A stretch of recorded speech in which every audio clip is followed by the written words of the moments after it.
નમસ્કાર, મારું નામ ઋષિ તંબોલી છે. મારા ફાધરને અહીંયા બાયપાસ સર્જરી BAPS શાસ્ત્રીજી મહારાજ હોસ્પિટલમાં 27 એપ્રિલના રોજ કરવામાં આવી હતી.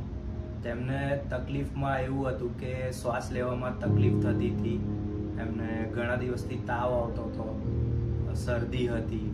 એટલે અમે લોકોએ એન્જિયોગ્રાફી કરાવી અને એન્જિયોગ્રાફીમાં 3 બ્લોકેજ એમને ડિટેક્ટ થયા.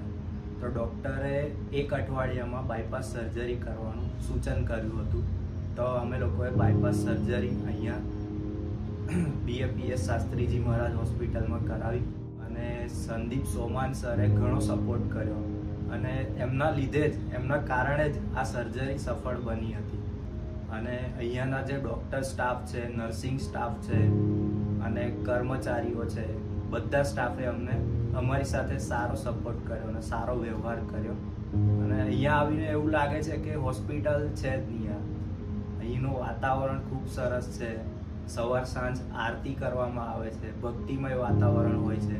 એટલે એવું લાગતું નથી કે આપણે આમ હોસ્પિટલમાં બેઠા હોય. આપણને એવું લાગે કે કોઈ બીજી કોઈ જગ્યાએ કે મંદિરે બેઠા હોય કે સારી એવી હોટલમાં બેઠા હોય એમ ફિલિંગ થાય છે. હું છે ને ઘણીવાર એમને લઈને બહાર નીકળું. મને ડૉક્ટરે કીધું કે એમને છે ને આટા મરાવવાના. તો હું બહાર લઈને નીકળું તો મારા મિસ્ટર એમ જ કે આપણને લાગતું નથી ને કે આપણે અહીંયા હોસ્પિટલમાં છે. એ બહુ ઘણી સારી વાત છે. એટલું બધું સરસ વાતાવરણ લાગે. રોજ હું તો ભગવાનને પ્રાર્થના કરું કે મારા મિસ્ટરને જલ્દી સારું કરી દો. એ કેટલું સારી વાત કે ભગવાન જ આપણા અહીંયા છે. ખરેખર અહીંયા હોસ્પિટલ બહુ સરસ છે, સ્ટાફ બી સરસ છે. અમે બહુ ખુશ છીએ અને અમે આજે જઈએ છીએ ઘરે તે ખુશાલ થઈને જઈએ છીએ.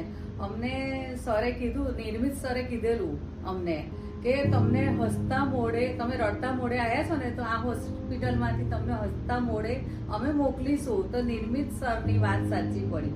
અમે આજે હસતા મોઢે જઈએ છીએ. ખરેખર આ હોસ્પિટલ ઘણી સારી છે.